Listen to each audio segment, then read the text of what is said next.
Guys, salok na tayo ng ating inaryang silong kanina. Ito yun, no? Inaryahan to mga alas 5. Mag-alas 5 na ng umaga. Hindi na natin nakuha na ng aryata. O, daming galunggong. Hindi natin nakuha ng aryata kasi pangit yung panahon kanina. Madaling araw. Daming galunggong!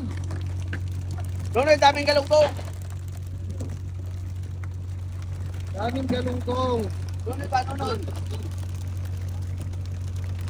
Pilihan mo na ng galunggong.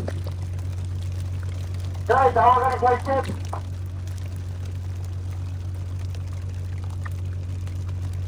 Libre.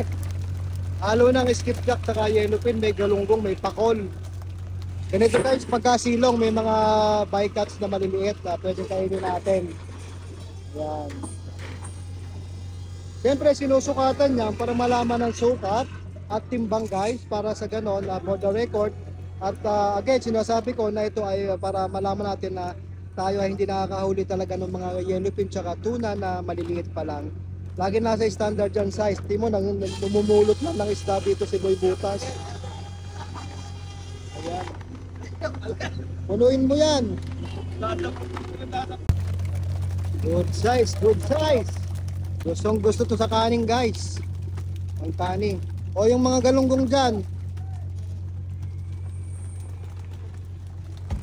Ay, yun matatanggal.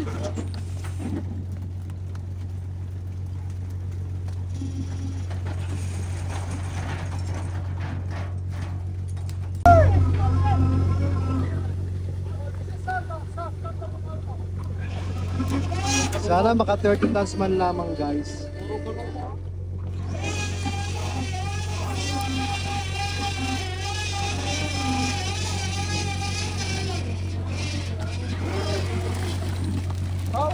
Dahil galunggong. Yan, kuha lang ng galunggong. Pang ulam ng mga simang isda. Sako-sako. Yan. Jakpatan.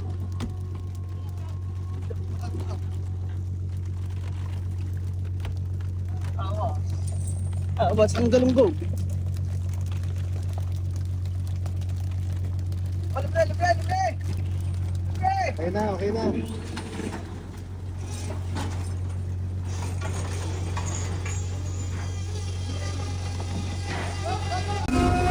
Yan, medyo malaman to ngayon.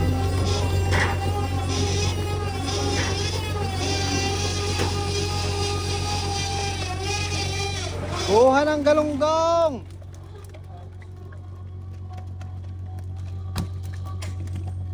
Pilihan na yung galunggong. Ayo, rumpe!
Init! Pakita nga dito yan.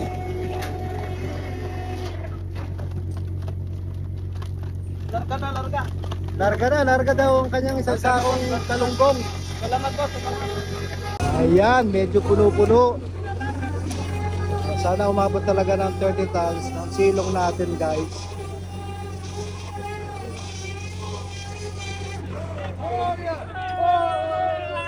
Oh, nagkagawa na. Oh, binigay sa akin, guys. Kamay. Ayan. Akin yan, ha. Kanino yan? Ako yan. Ako may hawak. Ako lang kita. Binigay sa akin ni ano yan. Ni Migo.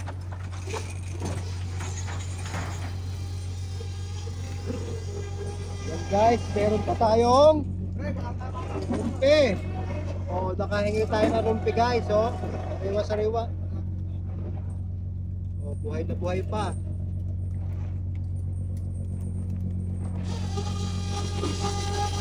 Tuloy-tuloy lang ang salok, tuloy-tuloy. Yan, makakaisang bodega na kami, guys. Punong-puno pa rin to.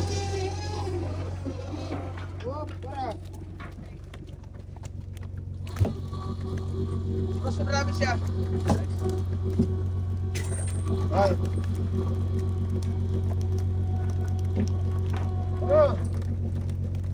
Maganda ganitong salok, yung punong-puno. 3 to 5 tons yan, guys, pag punong-puno. Ganda ng isda, oh. Maganda yung size.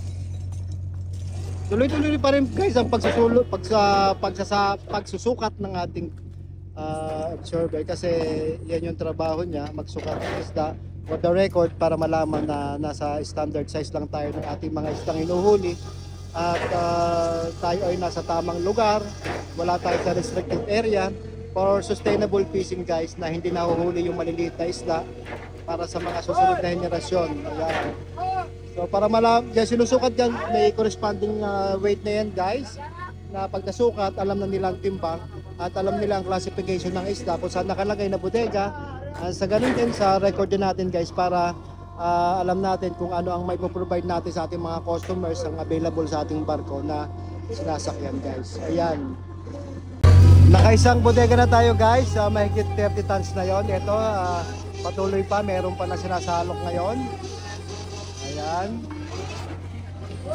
Halo pa rin, guys, na skipjack saka yellowfin. Ayan, may mga bycatch na nakukuha, mga pang-ulam lamang. Ayan, pang-ulam. May mga pakol, galunggong. Pagkasilong, guys, ganito nangyayari. May mga kasama mga galunggong, pakol. Minsan may talakitok, barakuda. So, yun yung mga pangkain namin. Kasi pag sawa ka na sa yellowfin saka sa skipjack, at least may alternate na ulam ka, pang prito, pangat, paksiw, sigang, lahat ng luto pwedeng gawin, guys.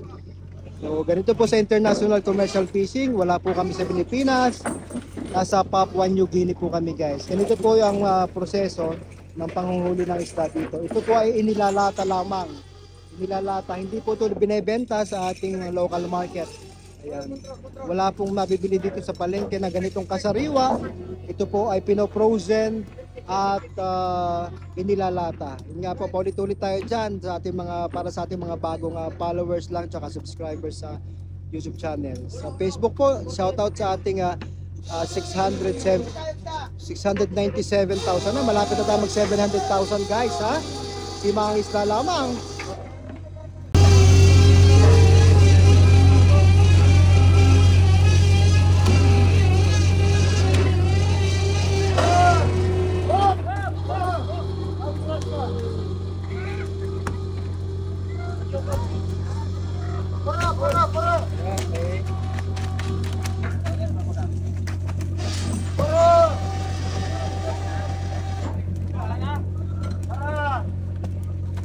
Go! Wala na? May konti na lang, guys. May 40 tonelada naman. Thank you, Lord, for the blessing. Shoutout sa ating almost 700,000 followers sa Facebook page. Sa ating YouTube channel, nasa 68,000 na tayo, guys.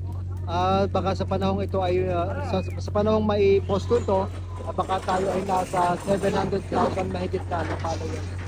Medyo matatagalan pa kami makatabi dahil kukunti pa naman ang barko. Limang isla lamang po. Magandang umaga sa inyo lahat.